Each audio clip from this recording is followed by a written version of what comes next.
साथियों, आप सभी को सादर अभिवादन प्रणाम। आप देख रहे हैं बुद्धम शरणम गोइंग यूट्यूब चैनल। साथियों, फर्क होता है भगवान और फकीर में, फर्क होता है किस्मत और लकीर में। अगर कुछ चाहो और ना मिले तो समझ लेना कुछ और अच्छा लिखा है तुम्हारी तकदीर में। साथियों, जो भी हो चुका है वो अच्छे के लिए हुआ था, जो हो रहा है वह अच्छे के लिए हो रहा है, और आगे जो होगा वो भी अच्छे के लिए ही होगा। साथियों, आपको हम सभी को सिर्फ कर्म का अधिकार है, फल का अधिकार सिर्फ भगवान के पास है।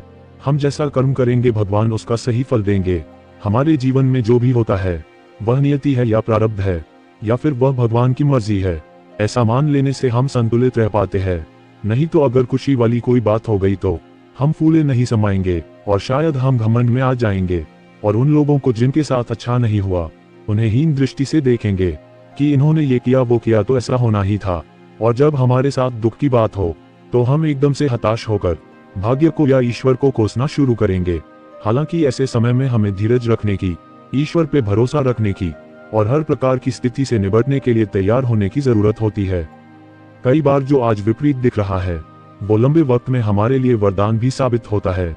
जैसे किसी की नौकरी नहीं रही और उसने मजबूर होकर कोई व्यवसाय का लिया, जिस कारण से उसके जीवन में ज्यादा संपन्नता आ गई। इसलिए साथियों, यह मान लो कि जिंदगी में जो भी होता है वो सब अच्छे के लिए होता है। अगर सब कुछ मेरी इच्छा के अनुसार होता है तब तो बहुत अच्छा होता है, और यदि मेरी इच्छा के विपरीत होता है तब और भी अच्छा होता है, क्योंकि वह ईश्वर की इच्छा से होता है। निसंदेह ईश्वर हमारा शुभ चिंतक है, न कि दुश्मन। अतः ईश्वर इच्छानुरूप जो भी होगा वह हमेशा अच्छा ही होगा। ईश्वर दूरदृष्टा है जबकि हम सिर्फ दृष्टा है। हमें तो अगले क्षण का भी आभास नहीं है कि क्या होने वाला है। अगर हम सब कुछ ईश्वर को समर्पित करेंगे तब निश्चित तौर पर सब अच्छा ही अच्छा होगा, जिसका भोग आपको इस जन्म या अगले जन्म में निश्चित ही भोगना पड़ेगा।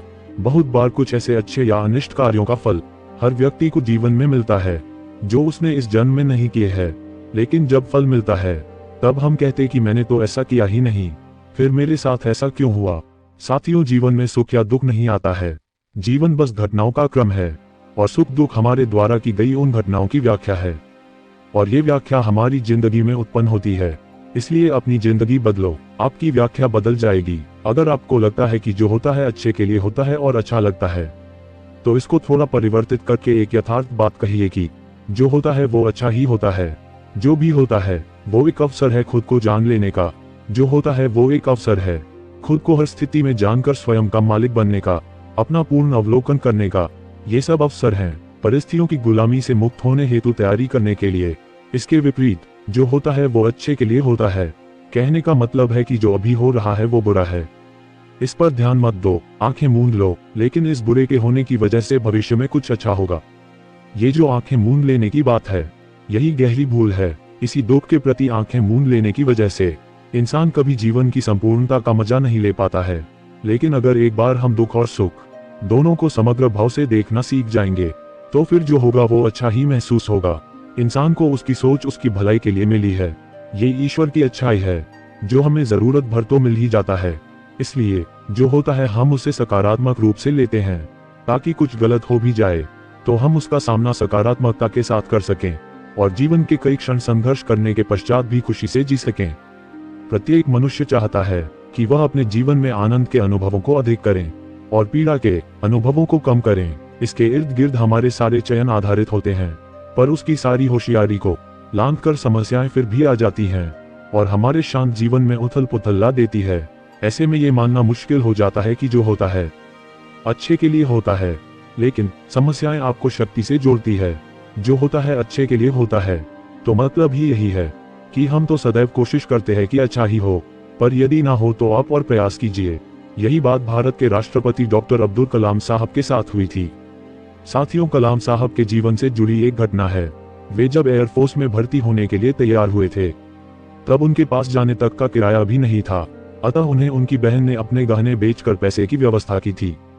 पर एयरफोर्स में चयन न होने की वजह से वे बहुत डिप्रेशन में चले गए और आत्महत्या करने तक की सोच डाली। पर संयोगवश वे मानसिक शांति की खोज में एक आश्रम पहुंचे।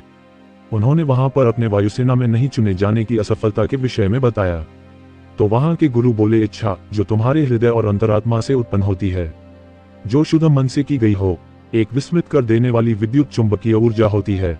यही ऊर्जा हर रात को आकाश में चली जाती है और हर सुबह ब्रह्मांडीय चेतना लिए वापस शरीर में प्रवेश करती है। अपनी इस दिव्य ऊर्जा पर विश्वास रखो और अपनी नियति को स्वीकार कर इस असफलता को भूल जाओ। नियति को तुम्हारा पायलट बनना मंजूर नहीं था, अतः असमंजस और दुख से निकलकर अपने लिए सही उद्देश्य की तलाश करो। तब उन गुरुजी के शब्दों ने जादू सा असर दिखाया और कलाम ने दिल्ली आकर अपने साक्षात्कार का नतीजा पता किया। नतीजा उनके पक्ष में था और वे वरिष्ठ वैज्ञानिक सहायक के पद पर नियुक्त हुए। आगे चलकर वे देश के सर्वोच्च पद पर आसीन हुए। इसका सार यह है कि कभी इच्छा, संकल्प और प्रयत्न के बावजूद भाग्य साथ नहीं देता है, किंतु इससे निराश होने के स्थान पर स्थिर चित्त से विचार कर अपने कार्य दिशा में कुछ परिवर्तित करते हुए दोगुने उत्साह से प्रयत्नशील होना चाहिए। अंततः सफलता अवश्य मिलती है, तो हमेशा ही ऊपर वाले पर विश्वास करें, क्योंकि जो होता है अच्छे के लिए ही होता है और अच्छा ही होता है। वीडियो अच्छी लगी हो तो चैनल को सब्सक्राइब और लाइक करें।